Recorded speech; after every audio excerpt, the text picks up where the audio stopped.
Hi friends, आज हम हमारे ट्रांसफॉर्मेशन ऑफ सेंटेंस की जो सीरीज है उसमें एक्सक्लेमेटरी सेंटेंसों को असर्टिव में चेंज करने के बारे में सीखेंगे।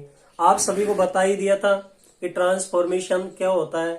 ट्रांसफॉर्मेशन वो प्रक्रिया होती है जिसके अंदर हम किसी सेंटेंस का अर्थ चेंज नहीं करके उसकी फॉर्म्स को चेंज करते हैं, उसके लिखने के तरीके को चेंज करते हैं। अब एक्सक्लेमेटरी सेंटेंस क्या होते हैं? जिन सेंटेंसों के अंदर हमको सरप्राइज यानी आश्चर्य, हैप्पीनेस, प्रसन्नता, एंगर, गुस्सा, सोरो, दुख, हेट, घृणा या एडमायरेशन आदि के बारे में पता चलता है। जैसे अभी आपसे कहा वह दौड़ता है, अब वह तेज दौड़ता है, तो ये वाक्य से हमारे मूड के बारे में पता नहीं चलता है। लेकिन हमने कहा वह कितना तेज दौड़ता है या ही रन्स फास्ट, इसको हम इस प्रकार से नहीं कह करके हमने कहा how he runs fast.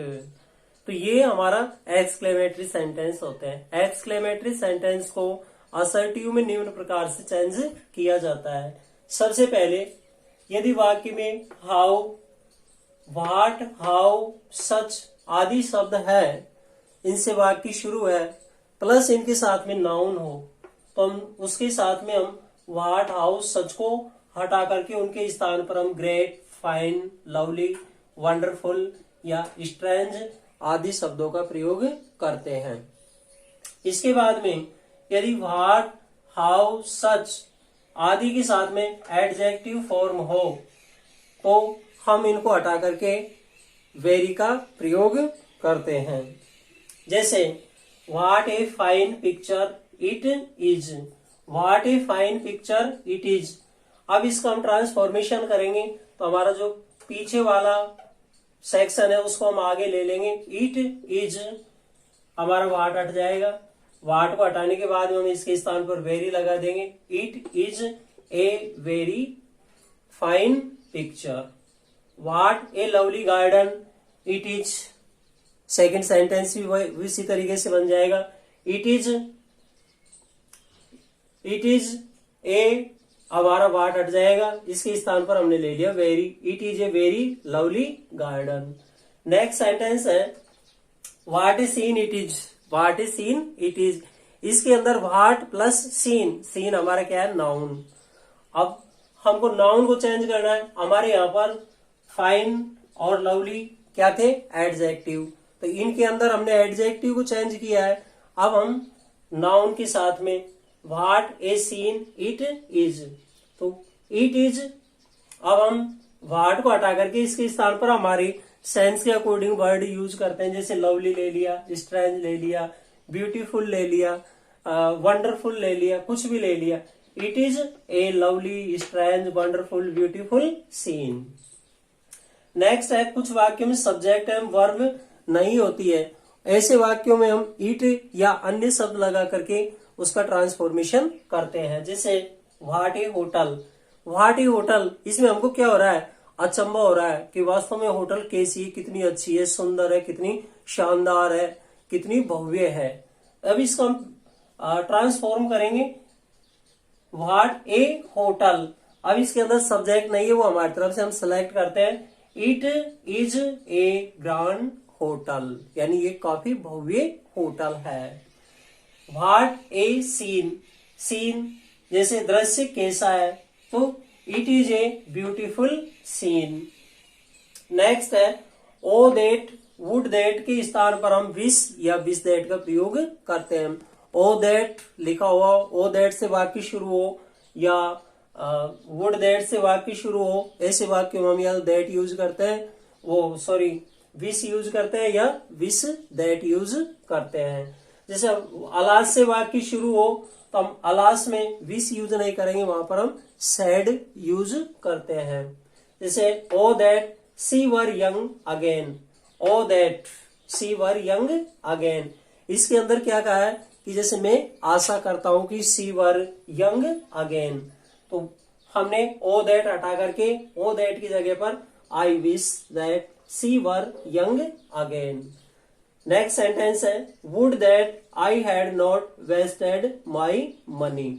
Would that I had not wasted my money, यानी मैं ऐसी आशा करता हूं कि मेरे को अपना धन बर्बाद नहीं करना चाहिए। I wish that I had not wasted my money. हाँ, अगला जैसे वाक्यों में हुर्रे, ब्रेवो, वेल डन आदि शब्द से भी वाक्य एक्सक्लेमेटरी शुरू होते हैं।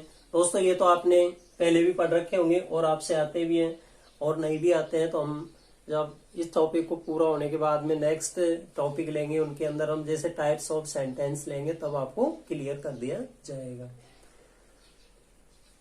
अगला है जैसे it is, hurray, bravo, well done आदि जहां पर भी हो उनको हटा करके हम it is a matter of plus that का प्रयोग करते हैं। जैसे bravo you secured highest marks. अब इसमें हम ब्रेवो को हटा देंगे, इसके स्थान पर हम लिख देंगे it is matter of, it is matter of. इसके बाद में हम सेंस के अकॉर्डिंग यहां पर वर्ड लिखेंगे praise, you secured highest marks. Second है hurray we have won the match. आपने ये वाक्य काफी सुना हुआ है, प्रत्येक कॉम्पिटिशन एग्जाम हो या स्टेट लेवल एग्जाम हो उनके अंदर ये सेंटेंस काफी कुछ आता है। We have won the match, हम इसका ट्रांसफॉर्म करेंगे इट इज मैटर ऑफ, ये तो यूज करना है it is a matter of. अब we have won the match यानी ये बड़ी प्रसन्नता का मामला है, हमने क्या यूज किया joy, it is matter of joy that we have won the match. Next है 5 ही इज ए थीफ। 5 का आपको पता है कंटेम्प्ट, इसका प्रयोग उसमें तिरस्कार के रूप में यूज किया जाता है, यानी कंटेम्प्ट के रूप में यूज किया जाता है। तो जैसे 5 this scene is very dirty, 5 he is very bad boy. तो इस प्रकार से हम हमारी हेट को प्रदर्शित करने के लिए यूज करते हैं। तो 5 he is a thief, it is a matter of contempt. 5 के साथ में हमेशा कंटेम्प्ट यूज किया जाता है, that he is a thief. Next है इफ ओनली, अगर वाक्य में है इफ ओनली को हम विश में चेंज करते हैं। जैसे if only I could meet her once, if only I could meet her once यानी मेरी इच्छा थी कि एक बार और मैं उनसे मिलूं। I wish to meet her once. हाँ, हमने क्या किया इफ ओनली ये हमारा हटा दिया, हमने इसके स्थान पर विश यूज किया आई विश। इसके बाद में हमारी जो भी वर्ब है इसको हटा देनी है, इसको हटा करके हमको to meet her once to use करना है। If only I could find my lost love, if only I could find my lost love यानी मैं इसके लिए विश कर रहा हूं to find my lost love. I wish to find my lost love, इस प्रकार से ये ट्रांसफॉर्म होते हैं। अगला हमारा टॉपिक है यदि वाक्य हमारा 2+ वर्ब की फर्स्ट फॉर्म से शुरू है। यदि वाक्य हमारा 2+ वर्ब की फर्स्ट फॉर्म से शुरू है तो ऐसे वाक्यों में हम it is a strange, surprising, sad आदि का यूज करके प्लस दैट यूज करके अगला क्लॉज लिखते हैं। जैसे to think of your coming here so soon, to think of your coming here so soon. It is strange that you should come here so soon. To think of his untimely death यानी किसी की एक असामयिक समय पर death की बात सुनकर के हमारे शरीर में जो झटका लगता है या जो दुख होता है उसको व्यक्त किया जाता है। It is sad to think of his untimely death. अगला है कि हमारे कुछ एक्सक्लेमेटरी सेंटेंस ऐसे होते हैं दो भागों में डिवाइड होते हैं जो एंड से जुड़े हुए होते हैं। उनके अंदर एक व्यक्ति और फिर उसकी कमियों के बारे में बताया जाता है। जैसे एक पुलिस का आदमी और वो भी अपराधी से डरता है। एक नाव चलाने वाला नदी में जाने से डरता है। तो इस प्रकार से उसके बारे में बताया जाता है कि तुम्हें शर्म नहीं आती है।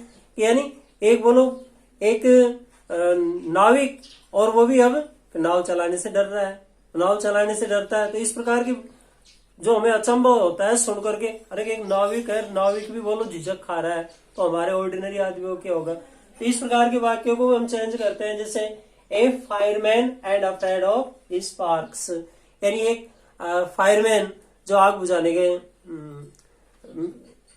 ऑफिस में काम करता है, फायरमैन, और वो भी आग के लपटों से डरे। तो ये कैसे होगा? It is strange that A fireman should be afraid of sparks. इस प्रकार के वाक्यों में हम it is strange, shocking, astonishing आदि यूज करने के बाद प्लस दैट यूज करते हैं। दैट क्लाउज के बाद में हम शुड बी आदि यूज करते हैं। अगला an army man and such A coward, एक सेना का सैनिक और वो भी एक कायर, ये कैसे हो सकता है? तो हमें क्या होता है, ऐसी बात सुनकर के अचंभा होता है। It is shocking that an army man should be such A coward. ठीक है दोस्तों, आपको मेरा संपूर्ण वीडियो देखने के लिए धन्यवाद। और अगर आपको वीडियो अच्छा लगता है आप इसको सब्सक्राइब जरूर करना, और सब्सक्राइब के साथ साथ में लाइक एंड शेयर जरूर करते रहना। हम इसी